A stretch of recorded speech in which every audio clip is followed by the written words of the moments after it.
Sebelumnya kita sudah belajar mengenai 3 fase tren, yaitu uptrend, downtrend, dan sideways. Kali ini kita akan membedah struktur dari tren-tren tersebut. Setiap fase tren bisa dibagi menjadi 3 bagian, yaitu primary trend, secondary trend, dan minor trend. Primary trend adalah pada saat harga saham bergerak ke arah utama dari fase tren tersebut. Kalau uptrend dia naik, kalau downtrend dia turun. Pergerakan primary trend adalah lebih panjang dari secondary trend. Secondary trend sendiri biasa dikenal oleh trader sebagai konsolidasi atau koreksi. Dia bergerak berlawanan dari arah fase trend. Kalau sedang uptrend, maka secondary-nya adalah turun, dan sebaliknya untuk downtrend, arahnya menjadi naik.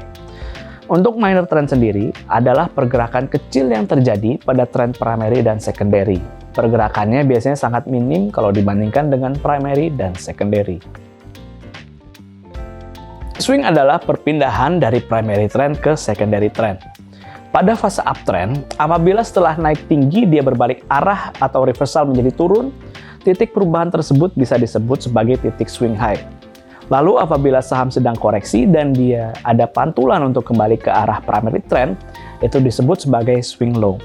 Apabila trader sudah bisa menemukan titik swing low, disitulah trader dapat buy on weakness yang optimal. Dan sebaliknya, apabila sudah bisa menemukan titik swing high, disitulah trader dapat menjual sahamnya dengan harga dan profit yang optimal.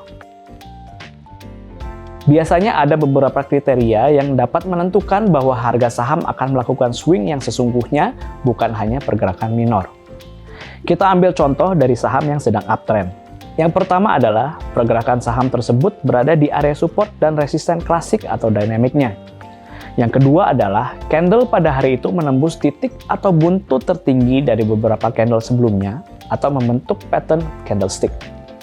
Yang ketiga adalah konfirmasi dari indikator-indikator lainnya seperti moving average, stokastik, atau bahkan menggunakan teori Fibonacci. Apabila harga saham tersebut memenuhi kriteria-kriteria di atas, maka probabilitas harga saham tersebut akan swing menjadi semakin besar.